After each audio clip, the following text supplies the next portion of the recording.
You ga checken zo nou. MK. Hey. You ga checken zo nou. Move no, je mijn guardian angel. Je voelt zo beter, ik kon niet aangewezen op je einde.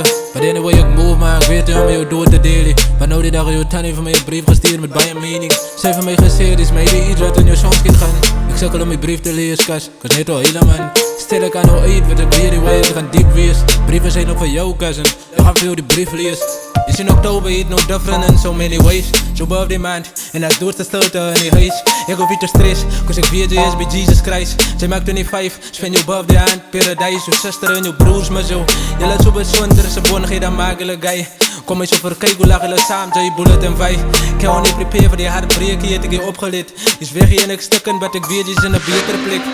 Zoveel sier wat onze familie dier maakt. Maar ik weet je, gaan onze familie dier dragen. Is in de dood dat onze slaan wat het sier maakt. En toen je alleen is, kom God en ik kom van jou weg. En veel verloos en maak jou vrij, je jou uitgered. Maar ik hier Heere voor jou leven en ons tijd samen. Zo is een vrede, mijn prachtige klonk. Je tijd aan ons zal altijd uitstaan.